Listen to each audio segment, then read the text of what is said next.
मध्य प्रदेश के नर्मदापुरम में एक चर्च में आग लगाकर जय श्री राम का नारा लिखने वाले 2 आरोपियों को पुलिस ने गिरफ्तार कर लिया है। बता दें कि 12 फरवरी को नर्मदापुरम के सुखतवा के चौकीपुरा चर्च में खिड़की की जाली तोड़कर चर्च में घुस अज्ञात बदमाशों ने चर्च में आग लगा दी थी। आग लगाने के बाद चर्च की दीवार पर उन्होंने जय श्री राम का नारा भी लिख दिया था। इससे पहले 9 जनवरी को भी नर्मदापुरम के इटारसी में भी एक चर्च पर अज्ञात बदमाशों ने ताला जड़ दिया था। पुलिस पूछताछ में खुलासा हुआ है कि आरोपी गूगल लोकेशन के मदद से मजार और चर्च की फोटो भेजकर वहां इस तरह की वारदात को अंजाम देते थे। घटना को अंजाम देने के बाद आरोपियों को ऑनलाइन पेमेंट की जाती थी। फिलहाल पकड़े गए आरोपियों से पूछताछ की जा रही है, जिसमें और भी अधिक सनसनीखेज खुलासे हो सकते हैं। माना जा रहा है कि यह सब मध्य प्रदेश में माहौल खराब करने की नीयत से किया जा रहा है। नर्मदापुरम जिले के इटारसी और सुखतवा चर्च में आग लगाने वाले 2 आरोपी को पुलिस ने गिरफ्तार कर लिया है। वही मुख्य आरोपी को नर्मदापुरम पुलिस टीम ने झांसी से गिरफ्तार कर लिया है। 12 फरवरी को अज्ञात आरोपी द्वारा सुखतवा के चौकीपुरा चर्च में खिड़की की जाली तोड़कर के चर्च में घुसकर अंदर रखी सामग्री को जला दिया था और दीवार पर कुछ शब्द भी लिख दिए थे। इसके पूर्व 9 जनवरी 23 को खेड़ा इटारसी के ईसाई चर्च में भी अज्ञात आरोपी द्वारा चर्च के गेट पर आग लगाने की घटना की गई थी। यह दोनों ही मामले गंभीर थे। नर्मदापुरम एसपी डा. गुरकरण सिंह द्वारा थाना इटारसी एवं केसला की 3 टीमें बनाकर अज्ञात आरोपियों की तलाश कराई जा रही थी। विभिन्न पुलिस टीमों द्वारा सीसीटीवी फुटेज खंगाले गए, मानवीय संसाधनों से जानकारी एकत्रित की गई एवं तकनीकी साक्ष्य का उपयोग किया गया। 13 फरवरी को अवनीश पांडे निवासी जिला अयोध्या उत्तर प्रदेश वर्तमान निवासी रेलवे क्वार्टर 12 बंगला इटारसी को हिरासत में लेकर सघन पूछताछ की गई। पूछताछ पर आरोपी ने बताया कि उसका दोस्त आकाश तिवारी निवासी झांसी छोटाऊ गूगल लोकेशन पर चर्च एवं मजार की लोकेशन तथा फोटो भेजता था। इसके आधार पर टारगेट करके मुख्य आरोपी अवनीश पांडे द्वारा उक्त दोनों घटनाएं की गई थी।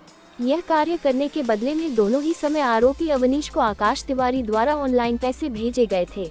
नर्मदापुरम एसपी ने आगे बताया कि दोनों ही घटनाओं में मास्टरमाइंड आकाश तिवारी पिता राधेश्याम तिवारी निवासी झांसी छोटाऊ को नर्मदापुरम से भेजे गए विशेष पुलिस दल के द्वारा आज सुबह हिरासत में ले लिया गया है, जिसकी इटारसी पहुंचते ही पूछताछ कर गिरफ्तारी की जाएगी। मध्य प्रदेश में किसी भी तरह से सांप्रदायिक माहौल खराब करने वालों को बख्शा नहीं जाएगा। भारतीय न्यूज। ये दिनांक 12 फरवरी को ये घटना प्रकाश में आई, जैसा सबको विदित है। और इसमें थाना केसला अंतर्गत सुखतवा में एक प्रार्थना सभा के हॉल में वहाँ पर आगजनी घटना हुई। और इससे पहले पूर्व में 1 महीना लगभग पूर्व थाना इटारसी में खेड़ा में एक चर्च के सामने भी कुछ लगभग इसी तरह की घटना हुई थी। दोनों ही घटनाओं को बहुत गंभीरता से लिया गया और अतिरिक्त पुलिस अधीक्षक के निर्देशन में एक टीम का गठन किया गया। इस टीम में 4 थाना प्रभारी और लोकल एसडीओपी भी रहे। और इस दोनों घटनाक्रम को हमने इस घटना के 24 घंटे में हमने इसमें सफलता प्राप्त की है। इसमें 3 आरोपी जो हैं वो गिरफ्तार किए गए हैं। एक आरोपी जो मुख्य आरोपी है, जो यहाँ पर था जिसने घटनाक्रम को अंजाम दिया, अवनीश पांडे करके, ये मूलतः फैजाबाद यूपी का रहने वाला है। और ये यहाँ करीब 1.25 साल से इटारसी में रह रहा था। पहले रेलवे में काम कर रहा था और उसके बाद ये अब भोपाल में काम कर रहा था।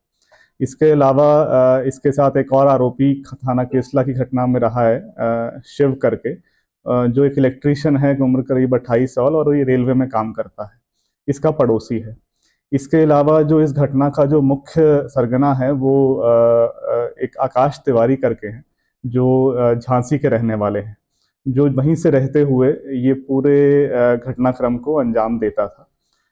इनकी जो मोडस ऑपरेंडी रहती थी वो आकाश तिवारी वहीं से लोकेशन लेकर खासकर चर्चेस की और मज़ारों की और दरगाहों की इसको व्हाट्सएप पे भेजता था। और इसके बाद इसके द्वारा जो है घटना को अंजाम दिया जाता था।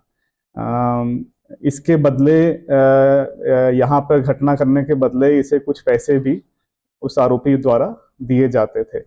पूरी घटनाक्रम में पुलिस ने बहुत मेहनत से और पूरी टीम ने इन आरोपियों को पकड़ने में सफलता प्राप्त की है।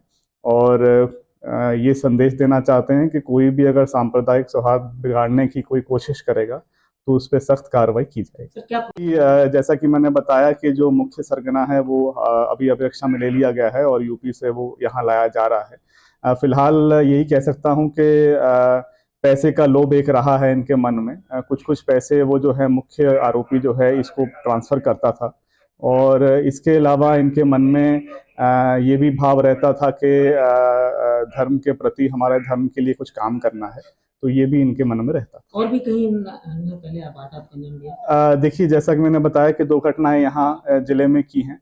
एक इन्होंने इससे पहले अटेम्प्ट किया, छोटी मोटी घटनाएं की जो किसी ने प्रकाश में नहीं लेकर आए, और इसके अलावा अब आगे इनका अगले 1-1.5 महीने में काफी बड़े बड़े इनके प्लान्स थे करने के। इन आरोपियों कहीं और भी मामला दर्ज है सर? देखिए, वो अभी विवेचना का विषय है। अभी उसकी जांच की जा रही है कि इनके खिलाफ कहीं यूपी में कहीं मामला है, इस संबंध में जानकारी ली जा रही है। Subscribe now to most exciting channel ever.